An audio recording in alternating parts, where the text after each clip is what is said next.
At 3 in the morning, covered in blood, I crashed through the window of the most dangerous man in Chicago, Dante Ravencroft. The name that made bartenders whisper and business owners tremble. He owned 37 establishments across the city, and rumors said he owned pieces of men's souls too. I expected him to kill me. Instead, he looked at my bruised face and asked the one question no one had ever asked me before. Who did that to your face? I was a thief. I had stolen $37,000 from a man who wanted me dead.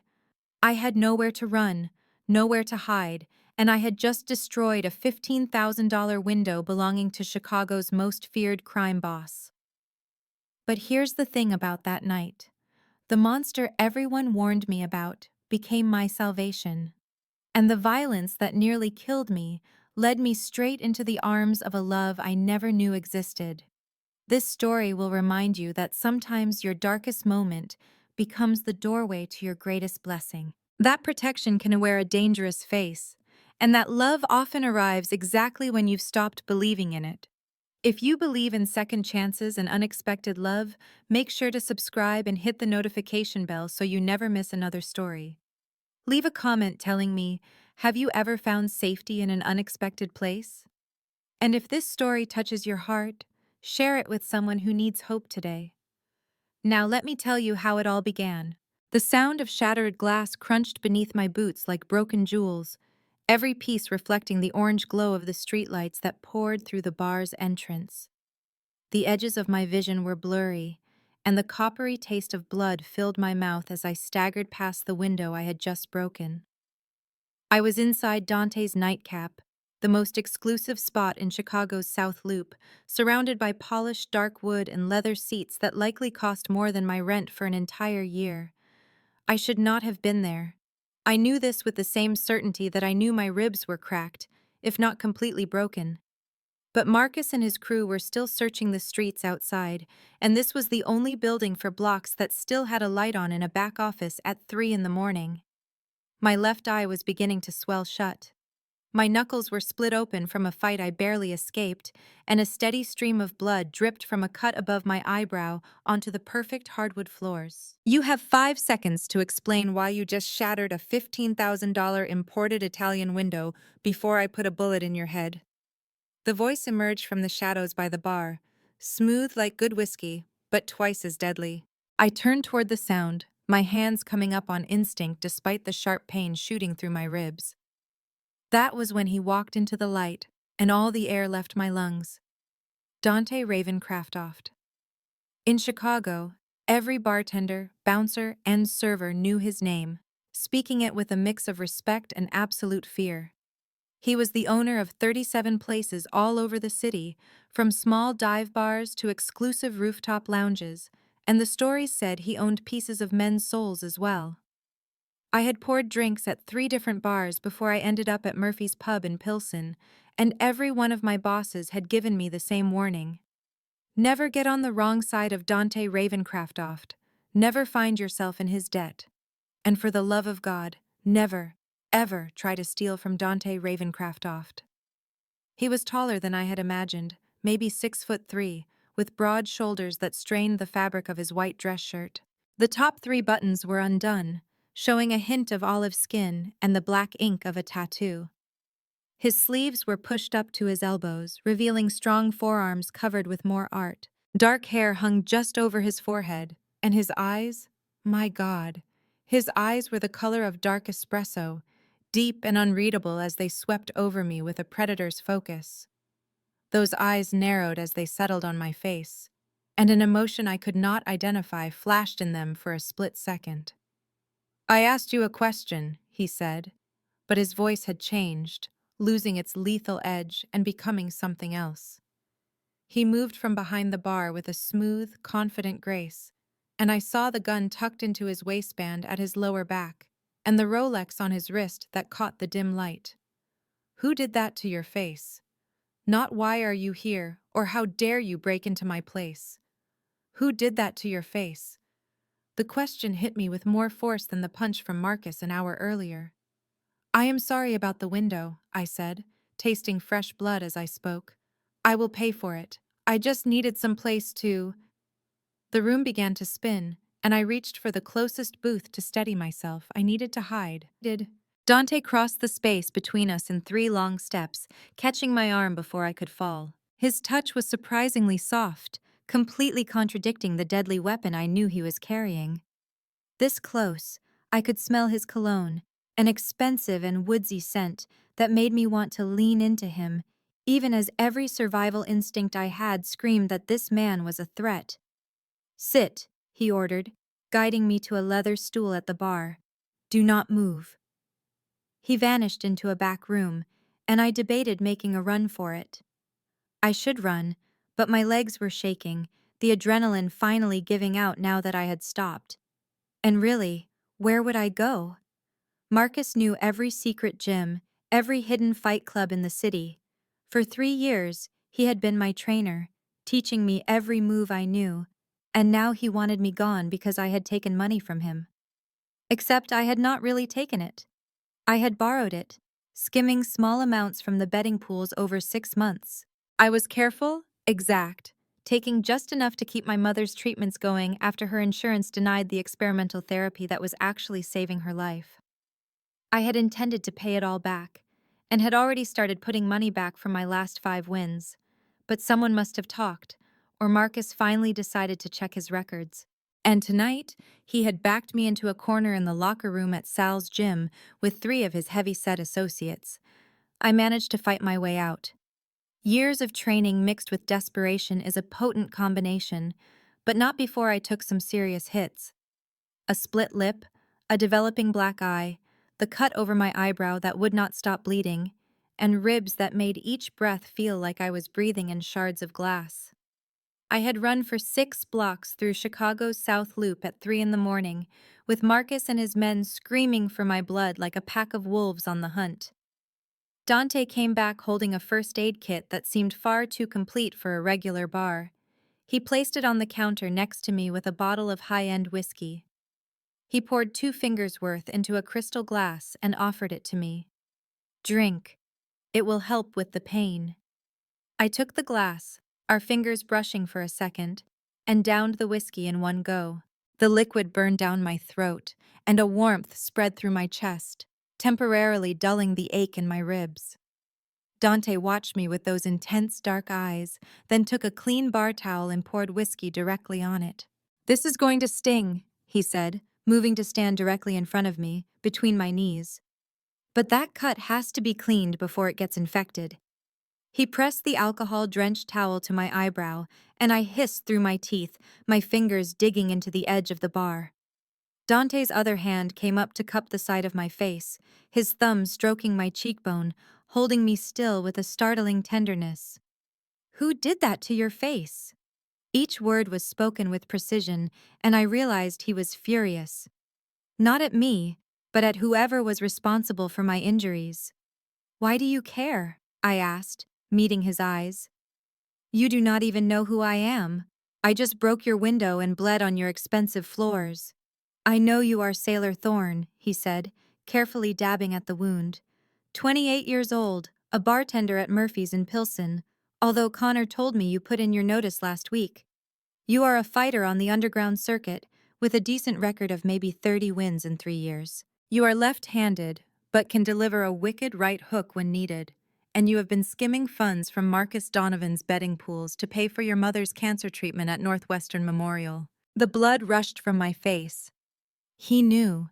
This man knew everything about me, and I was trapped in his bar at 3 in the morning with absolutely nowhere to go. "If you know all that," I whispered, "then you know I am dead the second I step outside."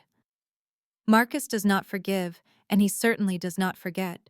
He thinks I stole 50 grand from him. Did you? I borrowed $37,460. It was the exact figure I kept track of in a notebook hidden under my mattress, with a plan to repay every single cent. My mother is alive because of that money. Her cancer is in remission. So yes, I took it, and I would do it again in a heartbeat. Dante observed my face for a long moment, then grabbed a butterfly bandage and carefully closed the cut above my eyebrow. His touch stayed gentle, precise, the hands of a man who knew how to be deliberate with violence, but was choosing to be careful instead. Marcus Donovan is a small-time player with an inflated sense of self-importance, Dante said, his voice lowering to something dark and full of promise. He runs one underground gym and thinks that makes him a somebody. He puts his hands on women who are unable to fight back and calls himself a businessman. I can fight back, I countered, which was probably unwise in my current state. I got away, did I not? The barest hint of a smile touched Dante's lips, there and gone in an instant. Yes, you did. And in doing so, you broke into my place of business, destroyed a very expensive window, and bled all over my floor. That means you owe me, Sailor Thorne. My heart hammered against my bruised ribs. Owing Marcus money was what got me into this situation.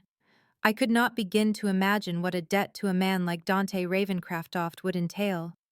I do not have anything left to give. Everything I had went to my mother's treatment.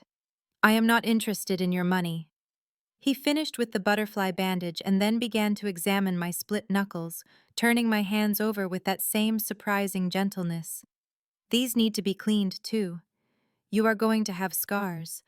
I have plenty of scars already, I noticed. His thumb traced the old marks on my knuckles, the history of 100 fights and 1,000 hours in a ring. Tell me something. Would you rather owe me or owe Marcus?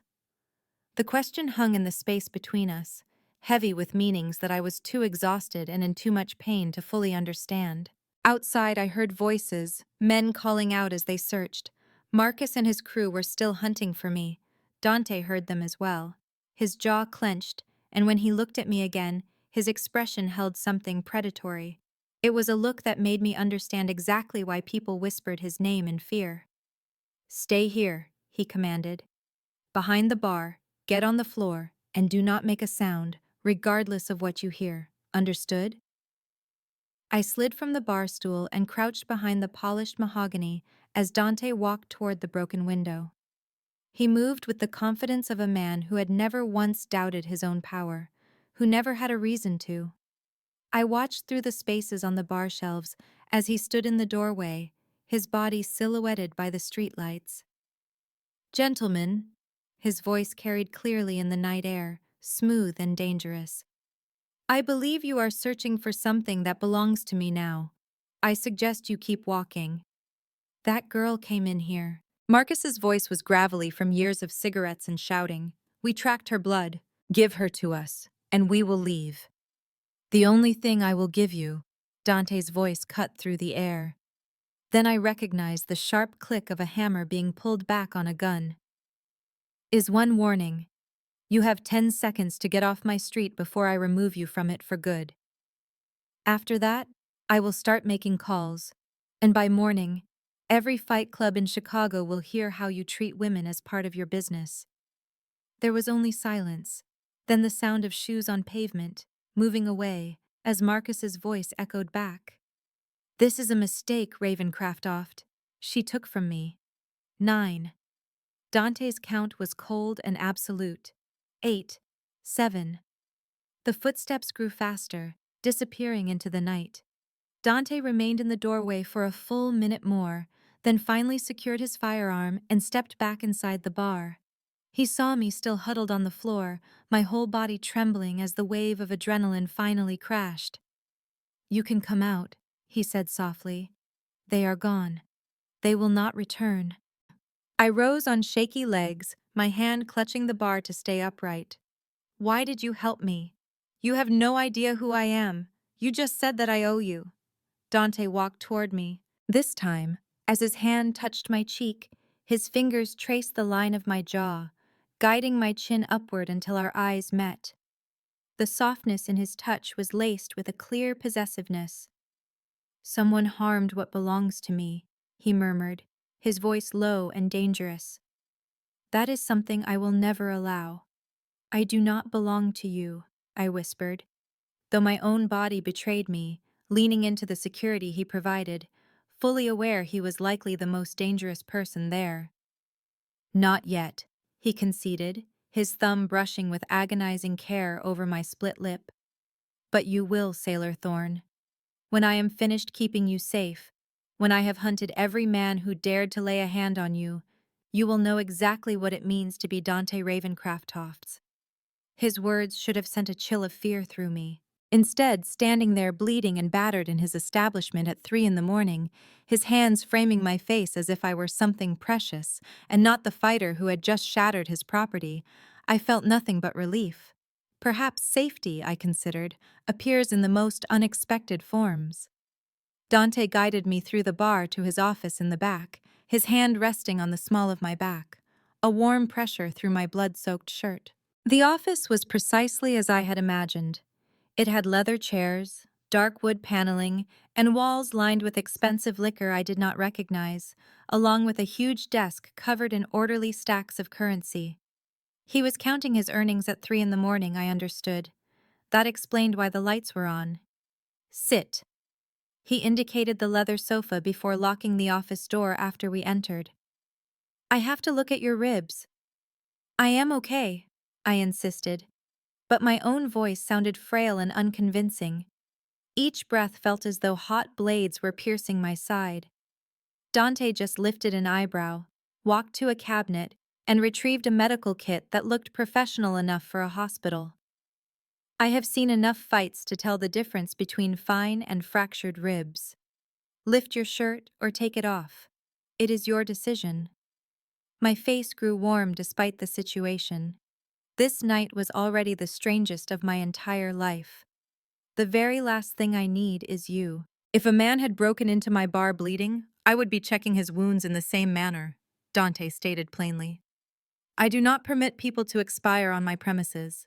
It is terrible for business. Now, the shirt.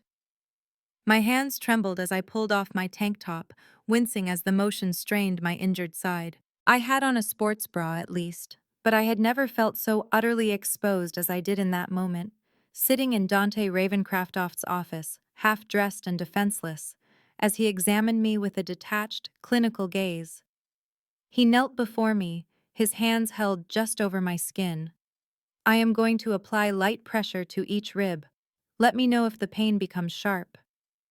His touch was warm and unexpectedly careful as his fingers explored my rib cage.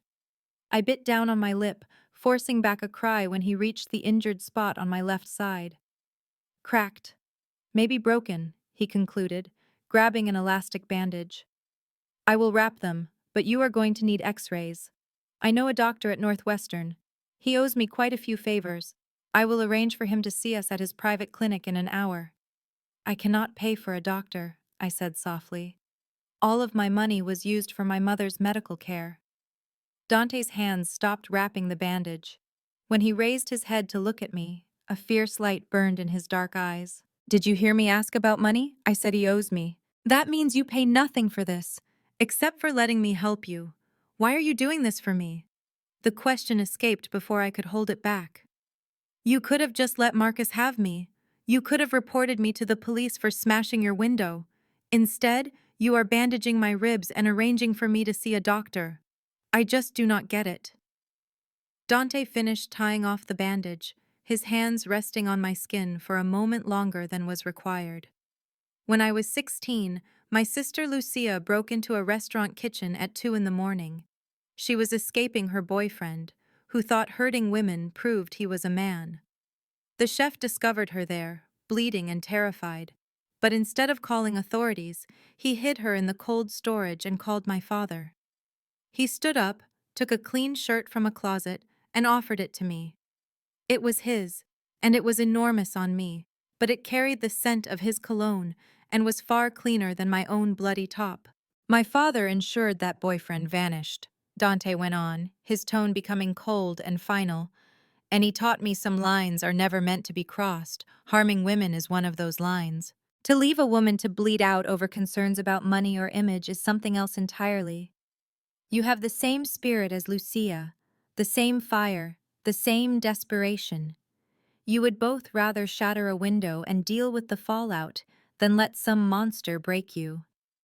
I slipped on his shirt, and the soft material seemed to swallow me whole. I asked him what became of his sister. He told me she manages his finances now.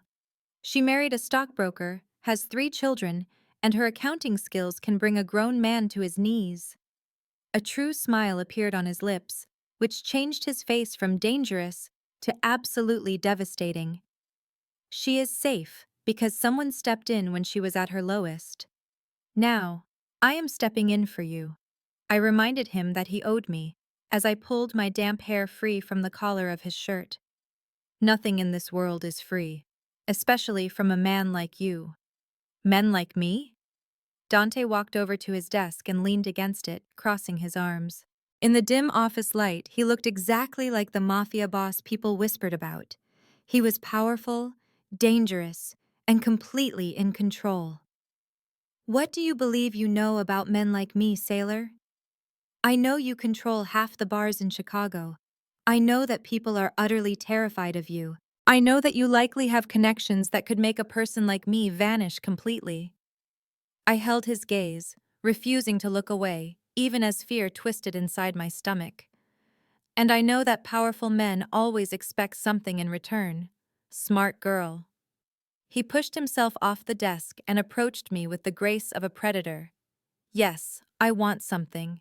I want every single detail of Marcus Donovan's business, every fighter he represents, every secret ring he operates, every corrupt officer on his payroll, and every penny he stole from the hard work of others. I want the name of every person in that locker room tonight, everyone who put their hands on you, and everyone who helped him chase you through my city. His eyes were like black fire as he came to a stop right in front of me. And after that, I want you to watch as I strip him of everything he has, his gyms, his rings, his name, his pride. I will ensure that Marcus Donovan never forgets the night he dared to touch what is mine. I do not belong to you, I said, but the words came out as a faint whisper. Not yet, he echoed his earlier statement, his hand rising to cup my face, his thumb stroking my cheekbone with a devastating gentleness. But you smashed your way into my bar, Sailor Thorn. You picked my window, my haven, my territory. Whether you realized it or not, you stepped into my world, and I do not release things that belong to me. I should have recoiled. Every part of Dante Ravencroft was a warning signal, from his expensive suit and his casual violence to the proprietary way he touched me as if it were his undeniable right. But I had spent 3 years fighting in underground circuits, 3 years of men placing bets on my survival, 3 years with managers like Marcus, who treated me as nothing more than an asset. Dante saw me as something worth defending, worth fighting for, worth holding on to. Tell me about Marcus, he prompted, his voice softening to an almost tender tone. Begin at the very start. And so I did. I explained how I began fighting at 25, desperate to make money after my mother was diagnosed. How Marcus discovered me winning fights in Pilsen and proposed to train me professionally. How he had been respectable initially, a true professional, until I began to win consistently and the gambling profits increased. How he took 60% of my prize money, claiming it was the standard rate, and how I was too desperate to question it. I told Dante how I found the errors in Marcus's accounting 6 months ago, figuring out he was cheating multiple fighters and keeping the profits. I told him how I began my own quiet operation, siphoning funds from the betting pools to afford my mother's experimental medical care. I kept meticulous records, I explained, taking out my phone to show him the spreadsheet I had created. Every cent I had taken, every transfer I sent to the hospital, every single fight where I had altered the figures. My plan was to return all of it as soon as my mother went into remission and I could earn more from bigger fights. Dante examined the spreadsheet with the intense concentration of a man who understood money and influence. This is excellent, very thorough. You have transaction dates, ring locations, and even the names of the bookmakers who took the bets. Model, Marcus is careless. He likely had no idea you were keeping records of everything. I am a bartender, I said, and the simple shrug sent a jolt of pain through my ribs. We are trained to notice the little things. Besides, I thought if he ever found me out, I would need evidence that I was only reclaiming what he had already taken from other people. You were not wrong. Dante swiped through the files on my phone, and his face grew grimmer with every line he read. Marcus has been running his schemes in 3 separate gyms, cheating fighters who put their faith in him. This information is enough to get him banned from every underground circuit in the Midwest. He glanced up at me, and a hint of something like respect shone in his eyes. You are much smarter than he thought, and braver. Most people would have disappeared the second they learned Marcus was crooked. Most people do not have a mother who is dying from cancer, I said in a low voice. I would have done whatever it took to keep her alive, even if that meant taking money from a thief. Dante placed my phone on the table and shifted closer. He rested his hands on the couch on either side of me, trapping me there without a single touch. This is what is going to happen. You will stay here for the night, you can sleep on my couch, and tomorrow morning, we will go see a doctor I know. He will examine your ribs, confirm there is no severe damage, and give you something to manage the pain. And what happens then? I asked. I was intensely aware of his closeness, of the way his body heat felt like a protective shield around me. Then you will move into the apartment located above this bar. It is currently empty, it comes with furniture, and it is about 10 times more secure than the place you are living in now. You will start working for me. You can tend bar during the day, and at night you will help me navigate the underground fight scene. I cannot just move in with you, I argued. People will start rumors. They will think I am what? My plaything, my worker, my project? Dante's smile was razor-sharp and full of danger. Let them think anything they want. The only thing that is important is that Marcus and his associates will never be able to hurt you again, because everyone in Chicago will know that you have my protection. And what is in it for you in this deal? I asked, trying to calm the nervous fluttering in my stomach that his gaze ignited. Dante raised a hand, his fingers weaving into my hair. He tilted my head back, forcing my eyes to meet his. I get to see you recover. I get to train you the right way and teach you how to defend yourself without getting killed. I get access to all of Marcus's secrets, and I get the pleasure of destroying a man who believes he can harm women in my territory.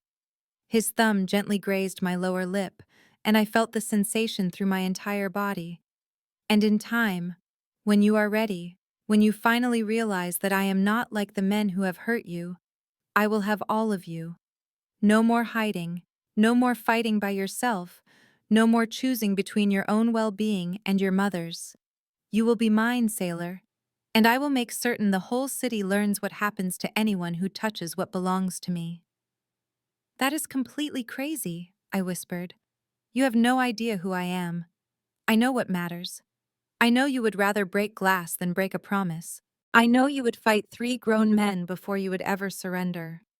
I know you love your mother so much you would risk it all. That is all I need to know. He leaned forward, and for one terrifying second, I was sure he was going to kiss me. But instead, his lips just brushed against my forehead in a gesture that was both gentle and possessive. Get some rest, he whispered against my skin. Tomorrow, we begin to dismantle Marcus Donovan's empire, one piece at a time. And sailor, the men who laid a hand on you tonight are going to regret ever being born. I give you my word. He moved away, and the loss of his warmth left me feeling cold. He went to his desk, took a blanket from a closet, and carefully laid it over me.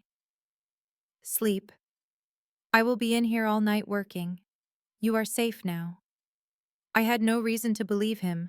I had no reason to trust a mafia boss I had known for less than 2 hours. But as I curled up on his leather couch, wrapped in his blanket and wearing his shirt, listening to the quiet sounds of him working, I felt more secure than I had in 3 years.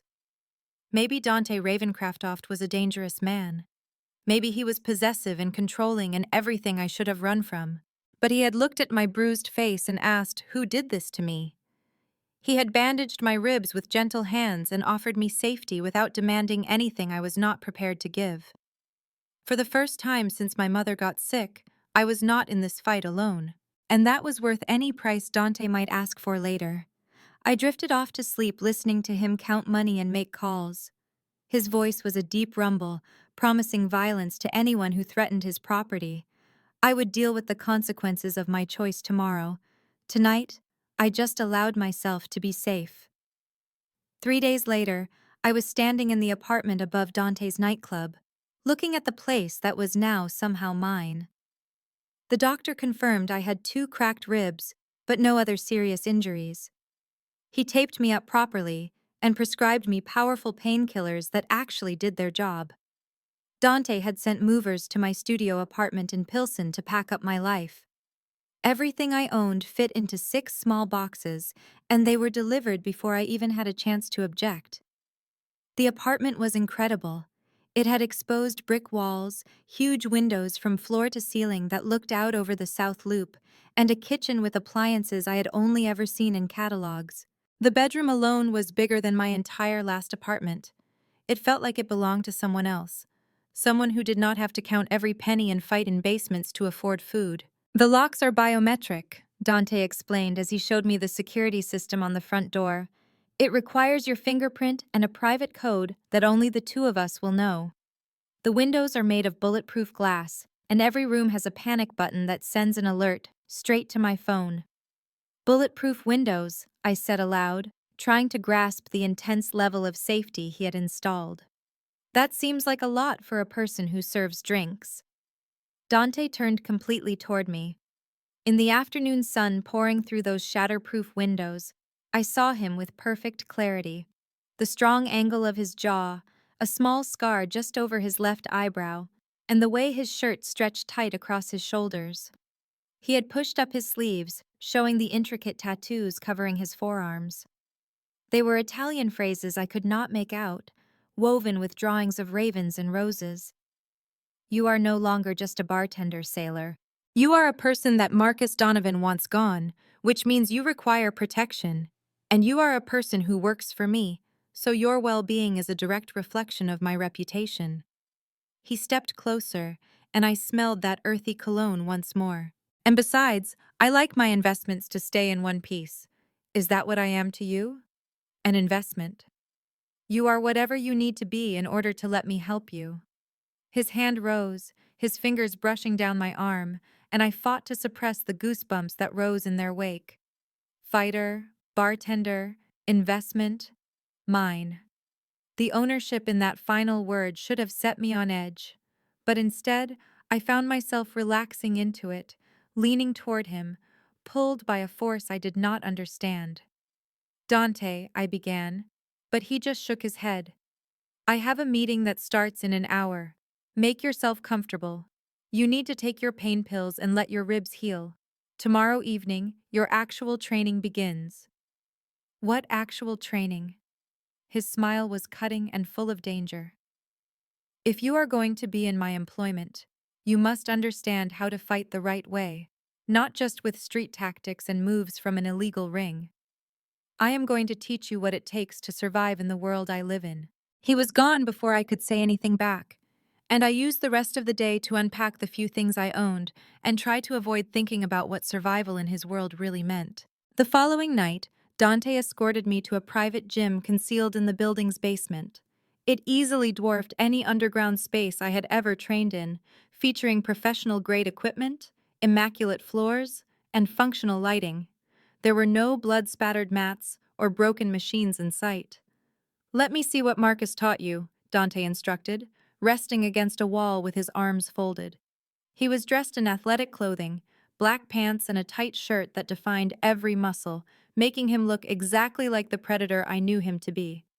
I approached the heavy bag and began my sequence of combinations: jab, cross, hook, uppercut. Despite my bandaged ribs, the motions were seamless as muscle memory guided me. For 3 years, I had perfected these movements, learning to strike with speed and power to ensure my survival. Dante observed me in silence for 10 minutes before he pushed himself from the wall. Stop. I spun around, my breathing heavy. What is the problem? Everything. He stepped into the ring with me, circling me as if he were evaluating his prey. Your stance is far too wide, which exposes you to leg sweeps. Your guard always lowers after the third strike in any series.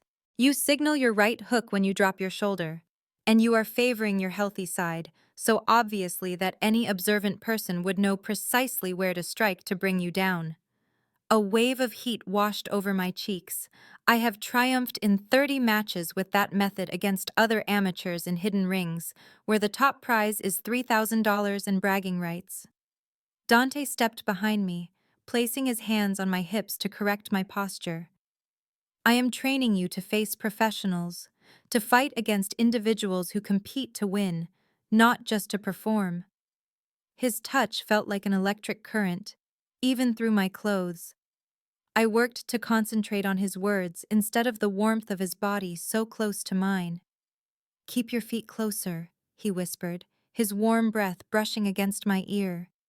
"True power originates from your core, not from a wide stance. You are a woman who will be fighting men double your size.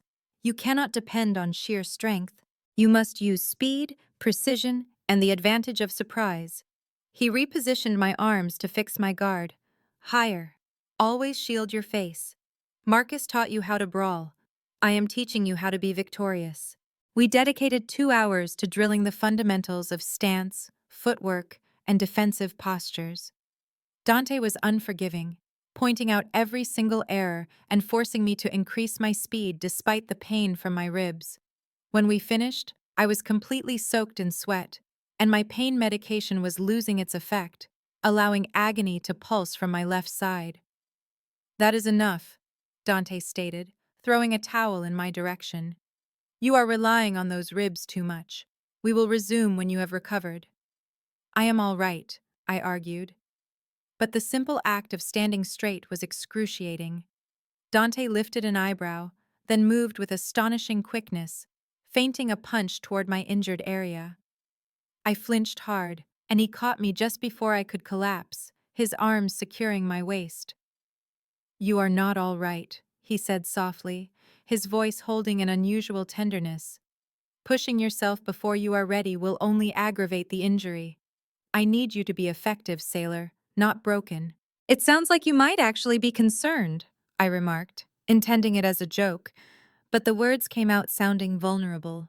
Dante's arms tightened around me as he lowered his head, his forehead almost meeting mine. "I told you that I do not allow anyone to harm what belongs to me. That includes you harming yourself." His phone buzzed before I had a chance to reply. He let me go with clear hesitation and glanced at the screen, his face growing grim. "Is there a problem?" I inquired. "Marcus is putting on a fight at Sal's gym this evening. High stakes. A large crowd." Dante's gaze met mine, a calculating look in their depths. "How would you feel about making an appearance?" My stomach sank. "You expect me to return there after everything that happened?" "I need Marcus to lay eyes on you. I need him to see that you are alive, well, and now under my protection. I want every single fighter and bookie in that establishment to know that if they touch you, they will have to deal with me." He drew nearer, his hand cupping my face with that overwhelming gentleness. "Unless you are not prepared, I will not force you into a situation you cannot manage." The old sailor would have agreed without a second thought. She would have seized the opportunity to show she was not afraid. But 3 days in Dante's world had taught me a valuable lesson. Sometimes demonstrating strength involved acknowledging your own limitations.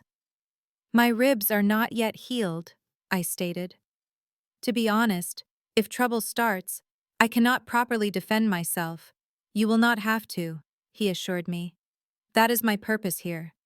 His thumb gently stroked my cheekbone, and I found myself leaning into his touch.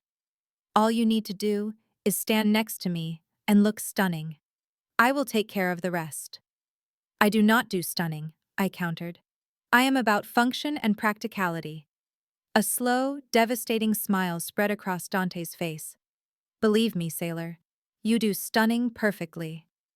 2 hours later, I was staring at my reflection in the bathroom mirror, hardly able to recognize the person looking back. Dante had called in a stylist, a frighteningly capable woman named Rosa, who had transformed me from an underground brawler into something completely different. She had me wear sleek black trousers, heeled boots that gave me 3 extra inches of height, and a silk blouse in a deep green that made my eyes seem brighter, even with the fading bruises. My hair was styled to flow freely, and the makeup was subtle yet skillfully concealed the worst of my injuries. "You are perfect," Rosa announced, like you could take down a man without breaking a sweat. Is that the objective? I asked in a faint voice. Honey, when you enter that gym on the arm of Dante Ravencraft, everyone inside needs to know you are untouchable. This entire look declares that you are dangerous, shielded, and not a person to be trifled with. Dante was waiting in the apartment's main room when I came out, and his reaction made my breath hitch. He had put on a charcoal suit with a black shirt and no tie, looking precisely like the lethal predator he was. But as his eyes fell on me, his expression changed. A sense of possessive pride mingled with something deeper and more ravenous. "Sailor," he said, "my name a rough caress. You are about to make every man in that gym regret they ever laid a hand on you." He held out his arm, and I took it, trying to dismiss how natural it felt to be connected to him. We traveled to Pilsen in his black Mercedes as the city lights blurred past, and I did my best not to dwell on my previous visit to Sal's gym. The secret facility was jammed with people when we got there, the atmosphere thick with the smell of sweat, aggression, and the sharp scent of blood.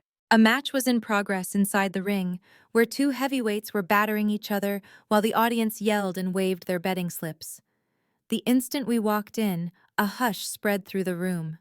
Every single eye swiveled toward us, toward Dante in his fine suit and me by his side, undeniably alive and under his wing.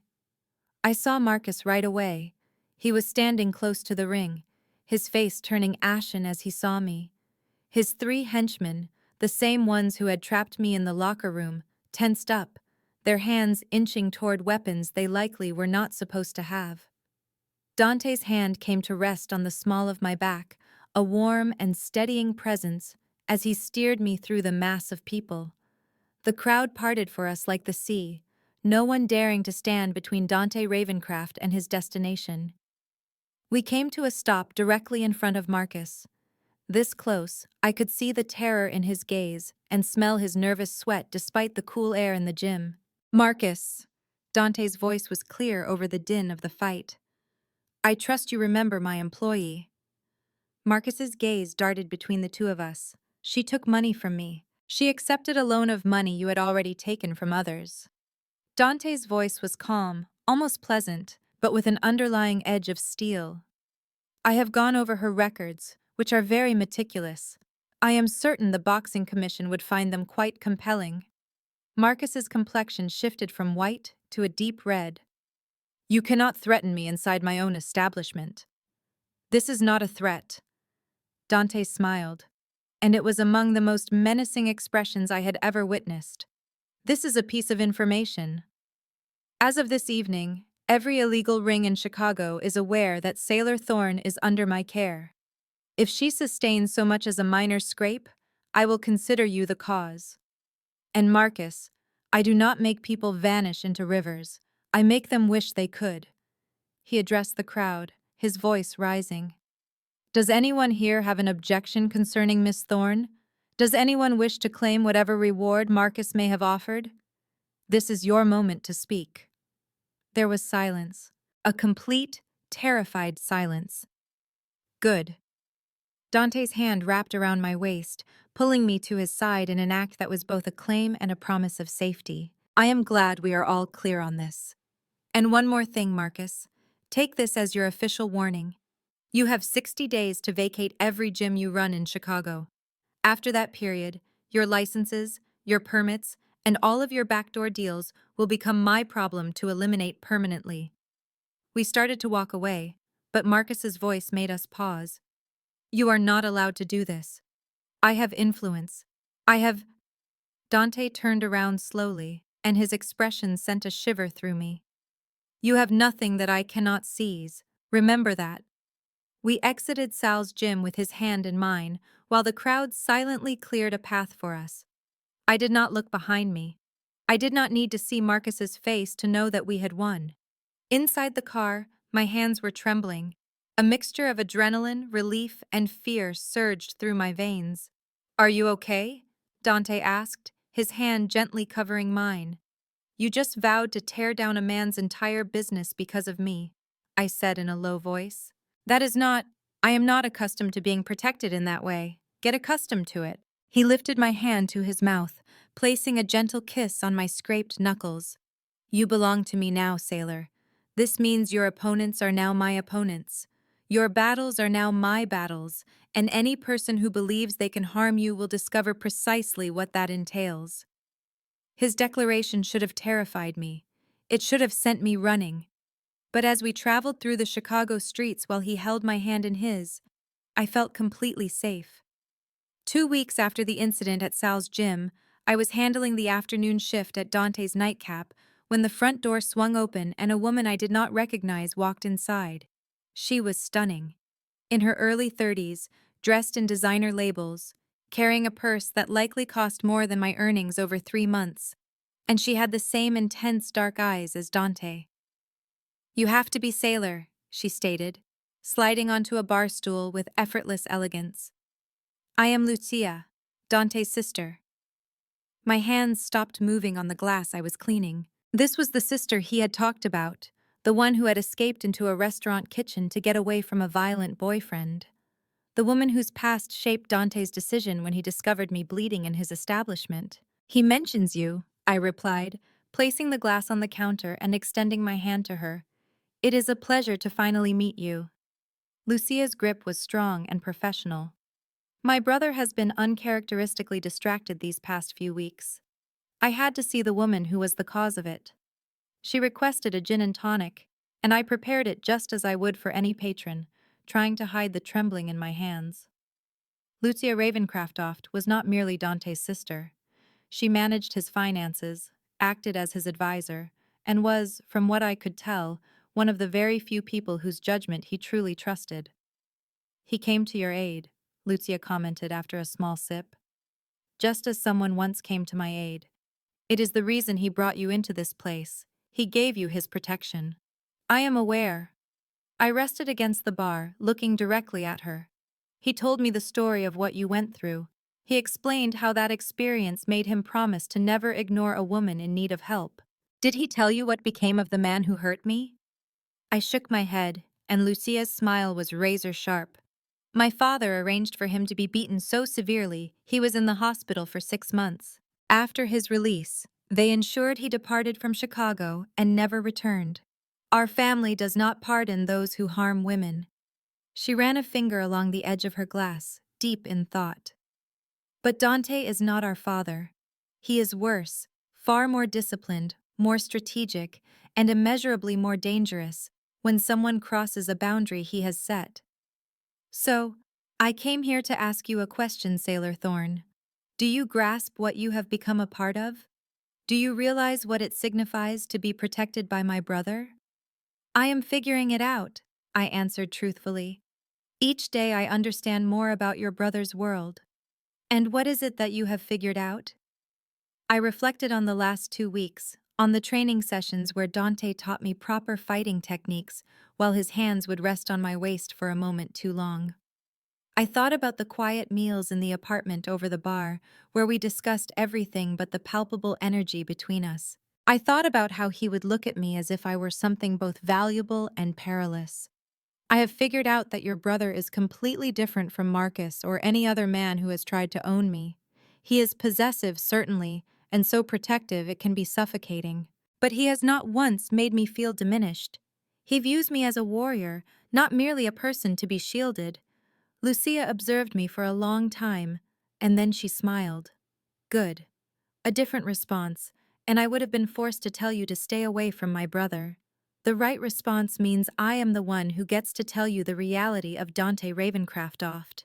She leaned closer, her voice lowering. My brother has never allowed a woman into this part of his life before. He has dated, of course, but those women were kept apart from his business, his true life, his real self. You are the first he has ever brought into his home, his bar, and his operations. You are the first he has personally trained, openly protected, and acknowledged in the presence of his associates. What is it you are telling me? I am telling you that my brother is falling for you, likely with more speed and intensity than he has ever felt for anyone. And when Dante Ravencraftoft falls, he goes all in. You will never be free of him, sailor.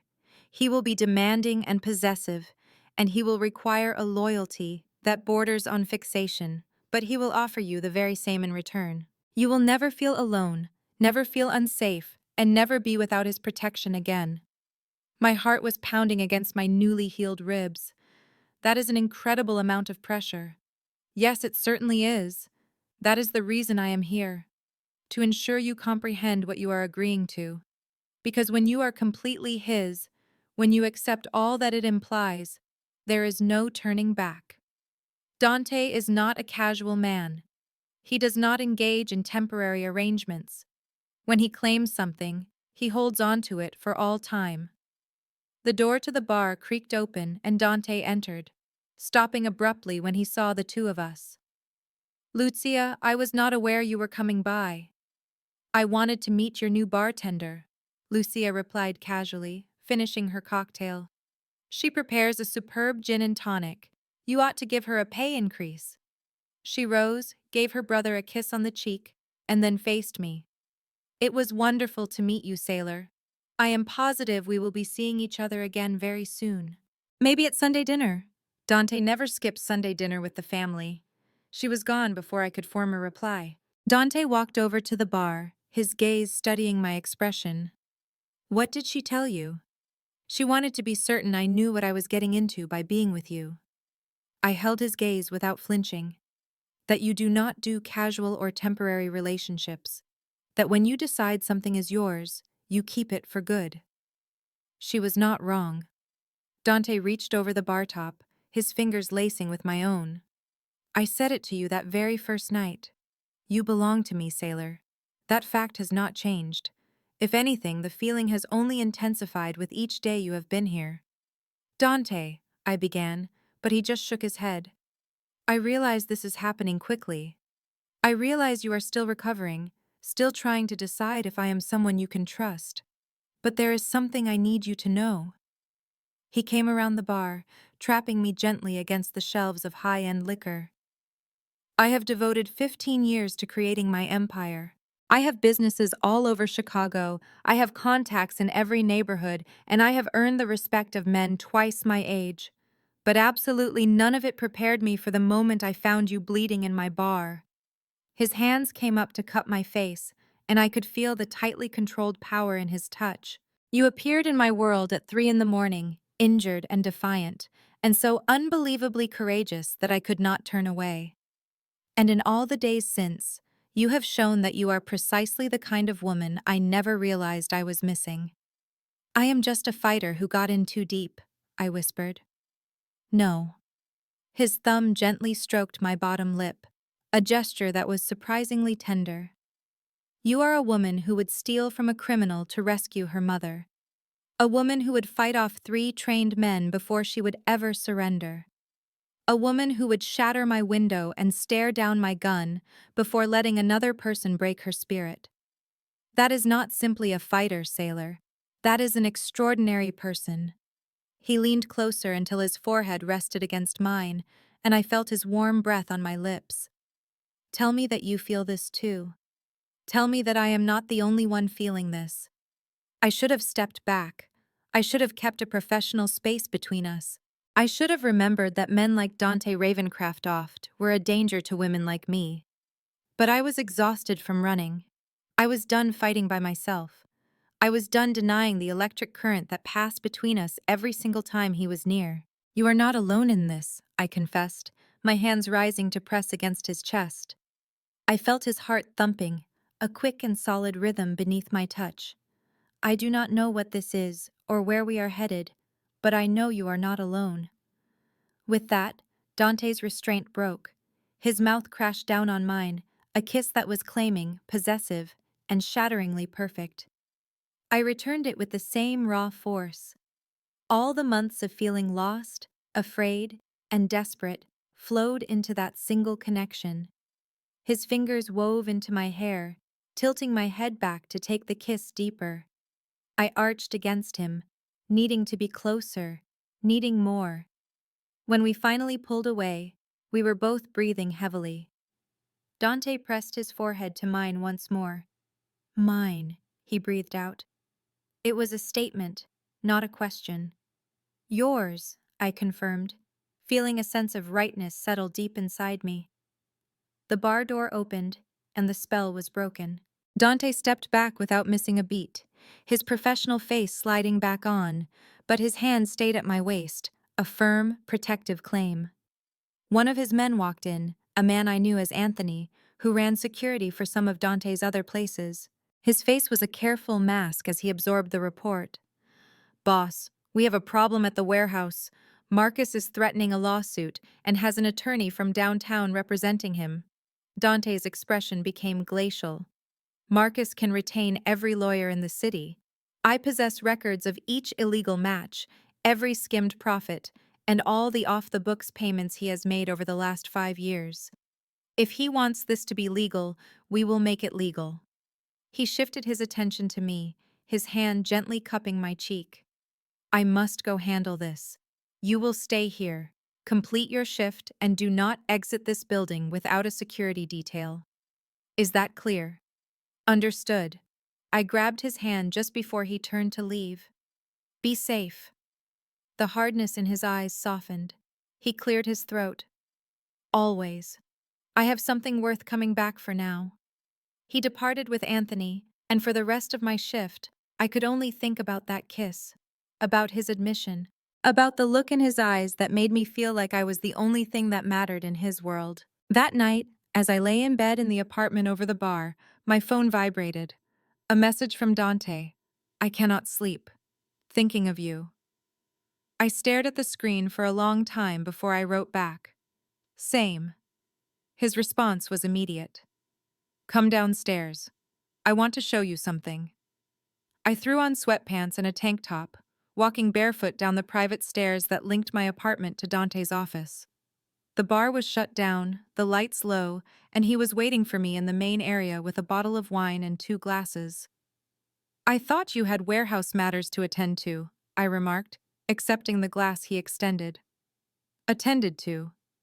The lawyer Marcus hired reviewed the files I presented and advised his client to withdraw any legal claims right away. Dante led me toward a leather booth, sliding in beside me. "That means we have to discuss what happens now." "What happens now?" "Marcus is trapped. His business is collapsing.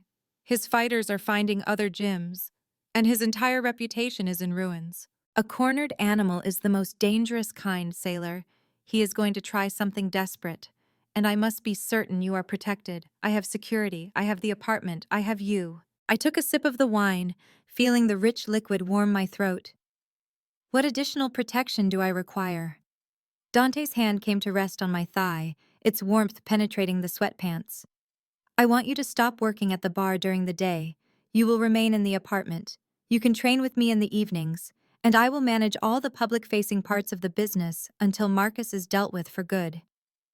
"You want me to go into hiding?" I said, my voice empty of emotion. "I want you to be safe." His grip on my leg tightened. "There is a distinction." I placed my wine glass on the table and turned my body to face him. "I spent 3 years in underground fights against men twice my weight. I survived the ambush Marcus set up and walked away with only cracked ribs and a black eye. I am not fragile, Dante, and I will not stay hidden in your apartment like some maiden waiting for rescue. I never suggested you were fragile." His other hand rose to touch my face. "But you are my responsibility to protect, and I take that duty very seriously. If you got hurt because I allowed you to work without protection—" "Nothing is going to happen to me," I interrupted. "You have made it understood to everyone in Chicago that I am under your watch." He cleared his throat. "Marcus would have to be suicidal to make a move now. That is exactly why I am worried. Marcus has nothing more to lose." I examined his face in the bar's dim lighting, recognizing the genuine fear beneath his controlled appearance. "This is not just about protection, is it? This is about control. You need to be aware of where I am, what I am doing, and that I am safe for every moment of every day." "Yes," Dante conceded, his thumb gently tracing my cheekbone. He cleared his throat. "I require that. Is it illogical? Perhaps. Is it over the top? Without a doubt. But I cannot switch it off, sailor. You occupy my thoughts constantly. And the idea of you being harmed again, his voice became raspy. I cannot let that occur. I leaned into his touch, feeling the immense weight of his need for control and seeing it for what it truly was. It was not about dominance, it was desperation. What if we find a middle ground? I continue to work at the bar, but only afternoon shifts when you are present. At night, I will remain in the apartment or train with you. I will check in consistently. I will never go anywhere alone. He cleared his throat. And I will permit your security team to follow me. Dante's eyes searched mine. You would do that. Surrender that much of your independence. It is not surrendering independence. It is acknowledging that another person genuinely cares if I live or die. I took his hand, pressing it to my cheek. Besides, you are not the only one who is scared. Marcus has lost everything, and I know precisely how dangerous that makes him. I do not want to be reckless with my safety. You could never be reckless, Dante murmured. And then he was kissing me again, with more softness this time, but with equal intensity. His hands shifted to my waist, lifting me effortlessly until I was seated on his lap in the booth. I wound my arms around his neck, losing myself in the taste of him, the feel of him. When we eventually broke for air, both of us breathing heavily, Dante's eyes were dark with desire and something much deeper. Stay with me tonight. Not in your apartment. Here, with me. I understood what he was asking. I knew what it meant to go past that point. Dante, just for sleep, he clarified, even though his hands on my waist suggested something else entirely. I want to hold you. I want to wake up with the certainty that you are safe. That is everything, unless you desire more. I should have refused. I should have kept some sort of line between us. But the honest truth was, I desired this as intensely as he did. I desired to sleep in his embrace. I desired to wake up beside him. I desired to stop resisting the force that had been growing since the moment I had shattered his window. Okay, I whispered, just for sleep. Dante's smile was gradual and utterly disarming as he stood, bringing me up with him. Liar, he murmured against my lips. But I will accept what I can get. He carried me up the private staircase to his apartment, which I had never seen before. It was larger and more opulent than my own. He placed me on his massive bed with unexpected gentleness. Then he undressed to his boxer briefs and slid in beside me, drawing me close against his chest.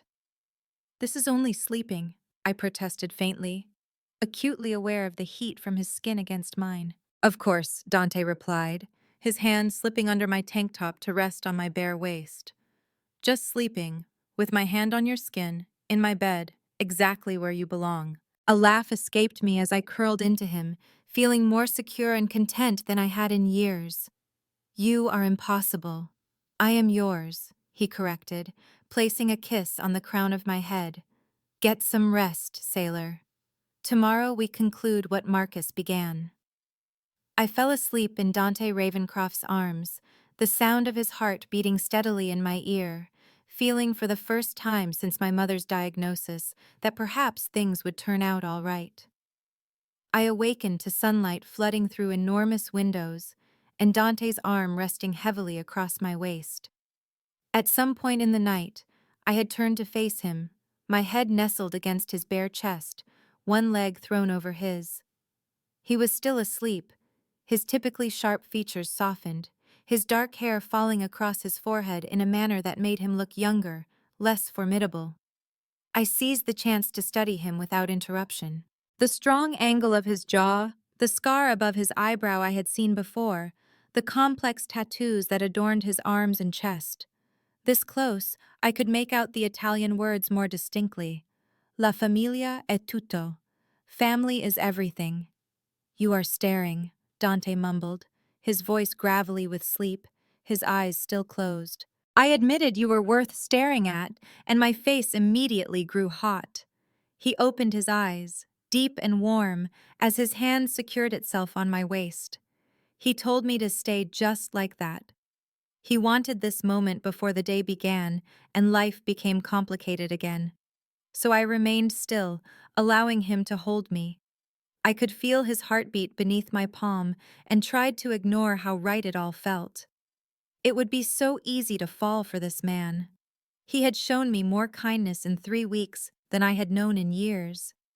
"My mother wants to see you," I said in a quiet voice. "She called yesterday. When I told her I moved, she said she wants to see my new home, to see you." Dante's hand came up to hold the back of my head, his fingers weaving into my hair. "What did you say about me? That you work for me? That I helped you when you were in trouble? That you are—" I stopped, unable to find the words for what Dante was to me. "That I am yours," he finished for me, his voice soft. "Tell her the real story, sailor. Tell her you are with the most dangerous man in Chicago, and that he would set the city on fire before letting anyone harm you again. That would probably frighten her. Good. She ought to be afraid for you. The world I am showing you is not a safe place. It is brutal and cruel and does not forgive. But I can give you my word.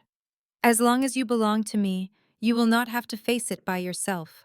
His phone started vibrating on the table, breaking the calm. Dante reached for it. His face grew dark as he looked at the screen. "What is it?" I asked as I sat up. "Marcus has made his play. 3 of my businesses were damaged last night. They broke windows, ruined my inventory, and left threatening notes." Dante was already dressing with quick, focused movements. "He is trying to provoke me into a fight. What will you do?" Dante looked at me, and the man who had held me with such care was gone. In his place stood the crime boss that all of Chicago feared. He was cold, calculating, and completely deadly. "I am going to give him what he is asking for. A fight, but it will be on my ground, in my space, and by my rules." He walked back to the bed and held my face between his hands. "You will remain here today. There will be guards outside your door. Absolutely no exceptions. This will be over tonight, sailor. One way or another." "I want to go with you," I said, clutching his wrists. "I am able to help. I understand Marcus's methods and his habits." "No." The word was final. "You will not go anywhere near that man. I will not put you in danger. Not for this. This whole thing began because of me. It was because I took money from him, because I had to have that money for my mother's care. I need to be there when it is finished." Dante's jaw became tight. "This was no longer about you after Marcus chose to chase you like prey through my city. This is between him and me now. It is about power, about land, and about showing what occurs when someone touches what belongs to me. You do not have to be present for that." He gave me a hard, possessive kiss that felt like a goodbye, and then he let go. "Stay put. I am serious, sailor. Do not exit this apartment." He was gone before I could say anything else. The door shut behind him with a heavy, final sound. I passed the morning walking back and forth in the apartment, exercising in the private gym, attempting to release the nervous energy inside me. Dante had posted 2 guards outside my door, quiet, professional men who likely carried firearms beneath their expensive suits. My phone rang around noon. It was an unknown number. I considered not answering, but an instinct told me to pick it up. Sailor Thorne. The voice belonged to a woman. It was businesslike. I did not recognize it. "This is Dr. Chen at Northwestern Memorial. I am calling about your mother." My heart froze. "What happened? Is she all right?" "She is not in danger, but she is asking to see you. A problem arose with her treatment, and she is very upset. She made a specific request for you to come to the hospital." "I will be there in 20 minutes, I said, already reaching for my coat. I got by Dante's security with a lie, telling them I was going to the bar downstairs. I said I had to check on something. From there, I used a rear exit and hailed a taxi to Northwestern Memorial. The hospital was a place I knew well. I had spent so much time there while my mother was sick, knowing its hallways and waiting areas as if they were my own home. I located her room on the cancer floor, opened the door, and stepped right into Marcus's trap. He stood there with 2 of his men, but my mother was not there, The room was bare besides them, and I understood with a sickening feeling that Dr. Chen had never called me. "I thought you were sharper than this," Marcus said as he moved to stand in front of the door. "But every person has a soft spot. Yours is your mother." I moved backward, my thoughts racing to find a way to defend myself. The room was confined. They outnumbered me, and my ribs had not yet fully healed. I was not going to be able to fight my way out. "Dante is going to end you," I said, trying to make my voice sound strong despite the fear that filled me. "You have to know that. The second he learns you laid a hand on me, you are a dead man. Perhaps. But before that, I will make you suffer for wrecking my business. Then I will use you to force Ravencroft off to retreat. He wants you? That is fine. He can get you back after I am finished with you." Marcus started walking toward me, and I did the only thing I could. I pressed the emergency button on my watch. It was the one Dante gave me when I first moved in, the one that sent an alert right to his phone and his security. Then I started to fight. My first strike hit Marcus in the neck, which gave me a few precious seconds. His other man approached from my left, and I used his own forward motion to send him crashing into the medical carts. But the second man was larger and quicker. He grabbed me around my middle and pulled me from the floor. A sharp pain shot through my healing ribs when he threw me into the wall. I smashed my elbow back into his face. I felt his nose break, but he did not let go.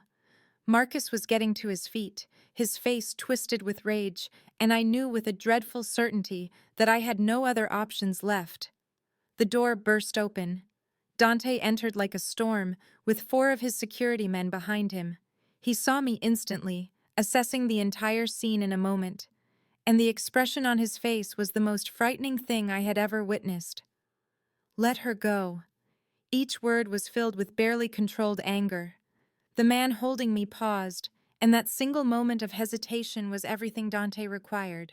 He moved with deadly quickness, pulling me from the man's hold and placing me behind him in one seamless action. He then slammed his fist into the man's face with so much power that he flew backward through the room's glass observation window. What happened next was fast and brutal. Dante's security handled the other man while Dante dealt with Marcus himself. He did not use a weapon because he did not have to. His hands delivered punishment with clean precision. Every single strike was designed to inflict the most pain without being fatal. "You," Dante said between blows. "Put your hands," another powerful strike, "on what is mine." He was going to kill him. I could see it in the cold anger of his actions. He showed him no compassion. Marcus was barely awake. Blood poured from his mouth and nose. Yet Dante gave no indication that he would stop. "Dante." I took hold of his arm and pulled him away. "Stop. He is not worth it." Dante turned and looked at me, and for a terrifying second, I was not sure he even knew who I was. Then his vision cleared. He truly saw me, and the murderous rage left his face. "Did he harm you?" His hands were on me at once, searching for any injuries. His touch was soft, a stark contrast to the violence he had just committed. "Sailor, did he lay a hand on you?" "I am fine. My ribs are sore, but I am fine." I placed my hands on his face, making him look at me instead of Marcus's crumpled body on the ground. "I am fine because you arrived, because you rescued me." Dante gathered me against him, his arms holding me with a fierce need. "You gave me your word you would stay in the apartment. You promised." He called me, pretending he was a doctor, and told me my mother was asking for me. "I am sorry. I am so very sorry. Never be sorry for caring about your mother." Dante's lips brushed against the top of my head. "But God, sailor, when I received your emergency alert, when I figured out where you were," his arms became tighter. "I have never felt fear like that in my entire life." "Boss." One of his security guards came forward. "The police are coming. We have to leave." Dante gave a nod but did not let me go. "Anthony, bring Marcus and his men to the warehouse. Make them see what occurs when people lay hands on my woman. Then see to it that they are out of Chicago by morning. I do not mind where they end up, as long as it is a long way from this city. What about the hospital? I asked softly. Marcus needs a doctor. He can have one after he signs documents giving every building, every dollar, and every contact he owns over to me. After that, he will be patched up and put on a bus leaving the state. Dante's voice was like ice. Final. He is fortunate that I am allowing him to live. We departed from the hospital using a rear exit, staying clear of the police as they arrived. Inside Dante's car, I began to tremble as the adrenaline left my system. Dante drew me close to his side, one arm holding my shoulders, keeping me from falling apart. I could have gotten you killed, I said in a whisper, if you had been even 1 minute later. But I was not. You fought him off, you bought time, and you had faith that I would come for you. That is the only thing that matters. When we got back to the apartment, Dante did not let me leave his side. He examined my ribs himself, changed the bandages, gave me medicine for the pain, and then he simply held me on the sofa as I tried to make sense of all that had just happened. It is over, he whispered into my hair. Marcus is finished. His operation belongs to me. All the underground fighting circuits are aware that you are protected. You are finally safe, sailor. You can cease your running. What if I do not know how to stop? I asked in a low voice. What if fighting and fleeing for so long is the only way I know how to exist? Dante pulled back to look at me, his hands framing my face. Then I will show you how. Every day I will demonstrate what it feels like to be protected, to be cherished, to be mine. And in time, you will come to believe it. I am falling for you, I admitted, the confession spilling out before I could hold it back. I realize this is fast and likely insane, but I am falling for you, Dante, and it terrifies me. His smile was slow and breathtaking. Good, because I fell for you the instant you broke my window, bleeding and defiant, and so beautiful my chest physically ached. I have simply been waiting for you to catch up. He kissed me then, a kiss that was gentle and sweet and flawless.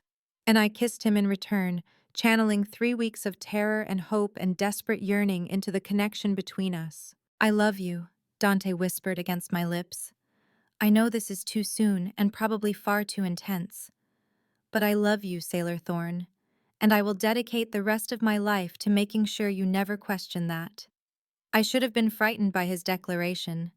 I should have withdrawn, but instead I pressed closer, allowing him to hold me while I whispered back, I love you too. That evening, we did not merely sleep together. We made love, slowly and with great care. Dante was mindful of my healing ribs, his touch on my skin almost worshipful. And later, while lying in his embrace, I finally grasped what Lucia had been trying to tell me. Dante Ravencroft did not engage in casual affairs. He did not do temporary. When he loved with a complete, obsessive, and eternal devotion, and I was prepared for that. I was prepared for all of it. 6 months later, I stood inside the building that had once been Sal's gym in Pilsen, observing as contractors remade the space into something entirely new. Dante stood beside me, his hand on the small of my back, a touch that was warm, familiar, and perfectly right. Are you certain about this? He asked for the third time that morning. I am certain. I leaned against him, my eyes tracing the blueprints laid out on a temporary table. Diamond Women's Boxing Academy. It would be a place for women to train the right way, to learn how to defend themselves, and to never again be exploited by men like Marcus. Dante's arm wrapped around my waist, and I could feel his pride in the simple touch. After Marcus fled Chicago under pressure, signing over all he owned to Dante, we spent months restructuring his empire. We shut down or legitimized most of the secret fighting rings. The gyms were either sold off or repurposed. This very space, where I fought for 3 years just to survive, was becoming a place that would truly help women. Your mother would be so proud, Dante said softly. I smiled at that. My mother had met Dante about a week after I got out of the hospital. She was completely terrified of him at first. He was the exact type of man mothers tell their daughters to run from. But then she saw the way he looked at me, the gentleness he showed despite his dangerous air, and she finally understood. "He is keeping you safe," she told me later, squeezing my hand. "That is the only thing that matters to me." Now, her cancer was in complete remission. Dante's insurance connections had covered every bill, which I knew was just his way of paying for it all himself. He had moved her into a much nicer apartment. She spent her days now volunteering at the very hospital that had treated her. "Have you picked out your instructors yet?" Dante asked, his gaze fixed on the plans. "I want to teach the beginner classes myself. For the others, I am recruiting women I fought with over the years, the ones who escaped the circuit and went clean. They should have a chance to give something back, to teach a new generation how to really protect themselves." I rolled my eyes. "And the security for the building is, as usual, completely over the top. But yes, I approved your measures.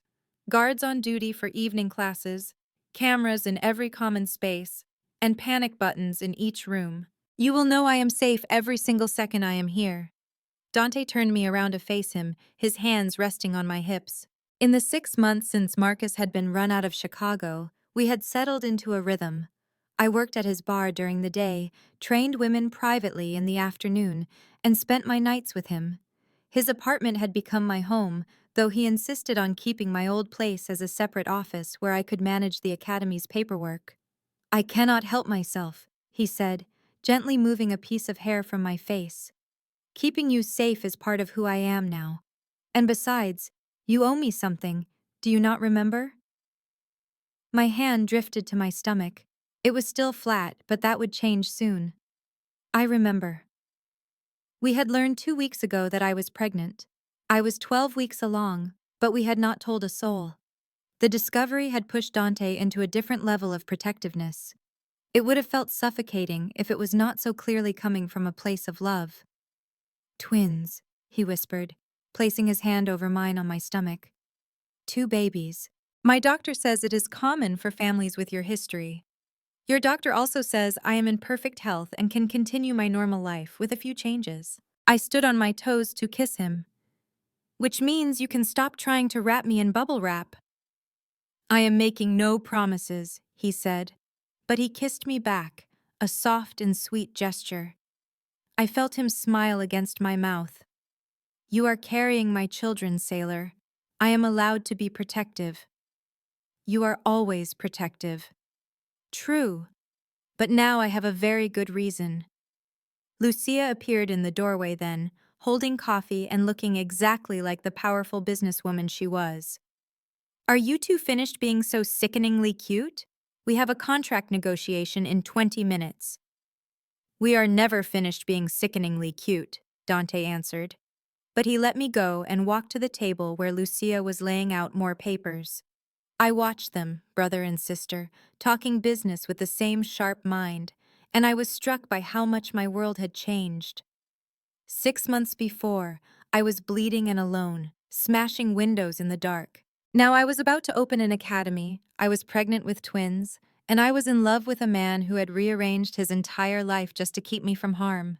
Lucia's voice called out, "Sailor, I need your signature for the insurance papers." I moved to the table, and as I read the documents, one truth became clear. True power is the ability to protect. This is how you keep people safe. The academy was covered against every threat: fire, theft, injury, even acts of God. Dante left nothing to chance. "Have you two thought about names?" Lucia asked, her tone light, but her eyes sharp.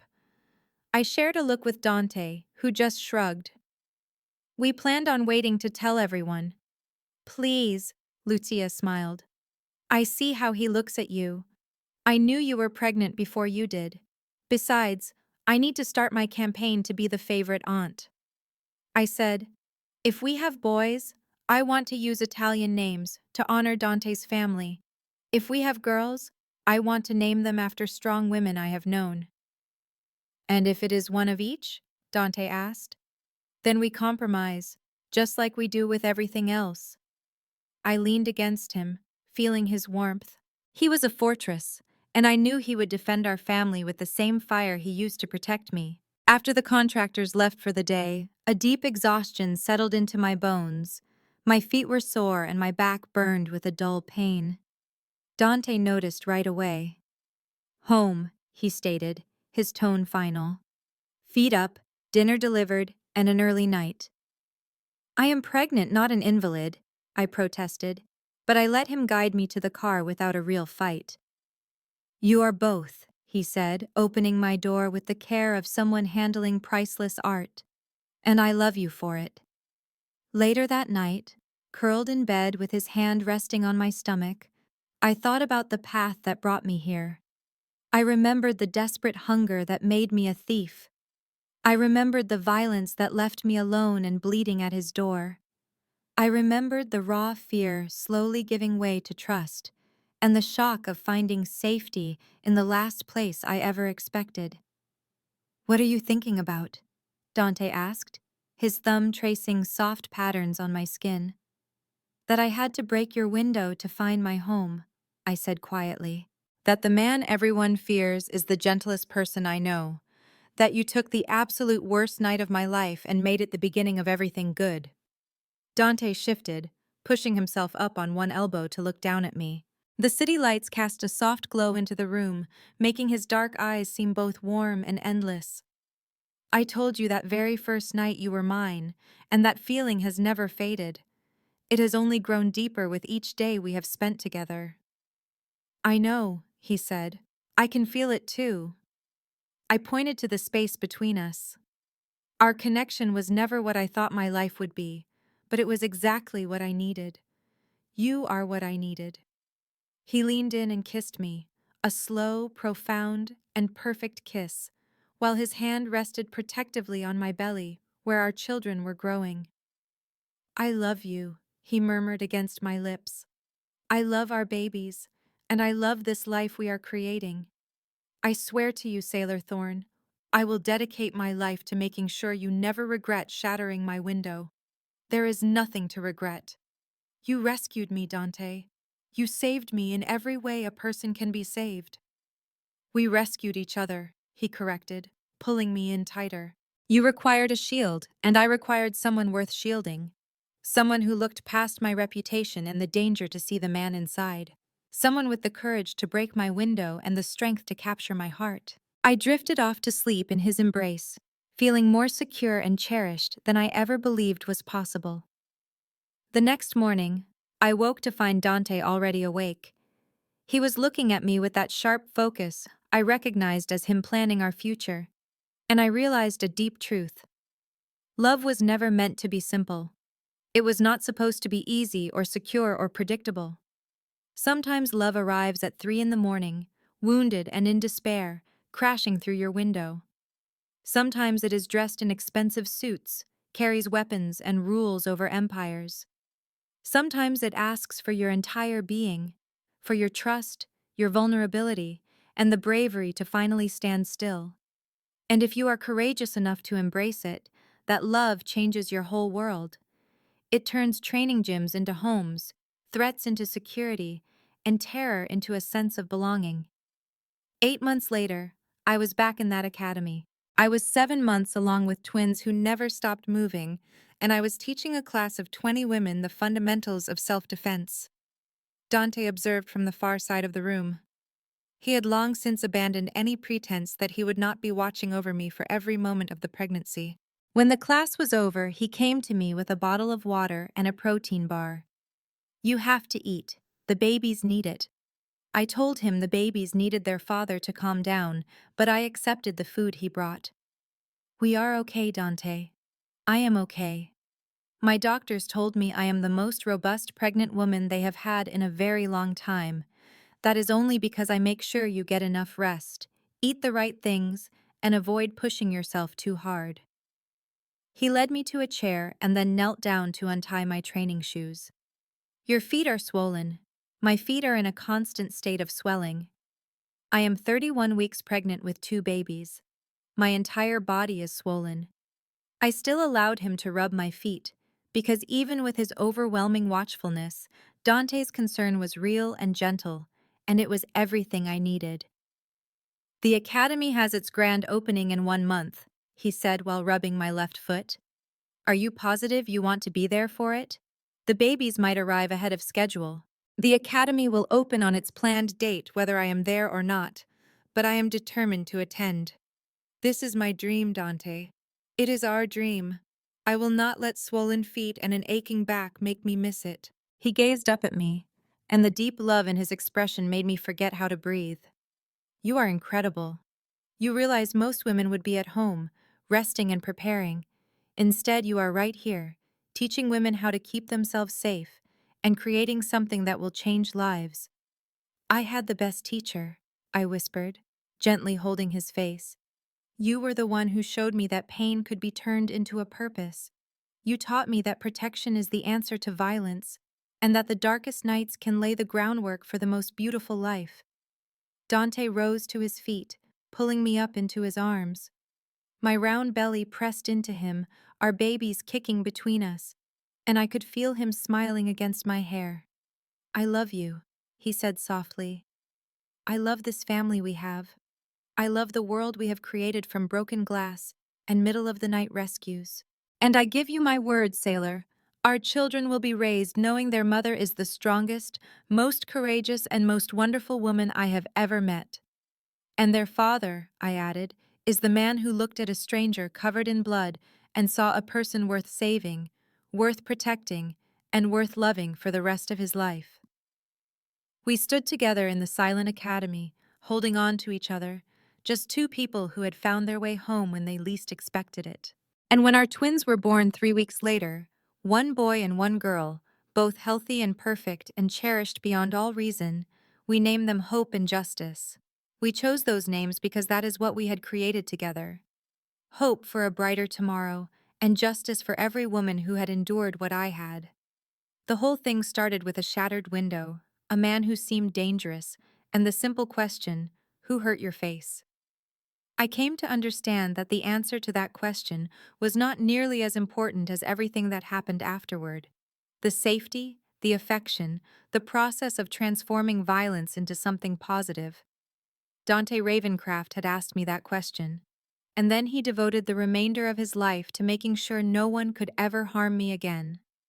That was the real narrative. It was not about the breaking, but about the mending. It was not about the danger, but about the security. It was not about the fear, but about the love that defeated it.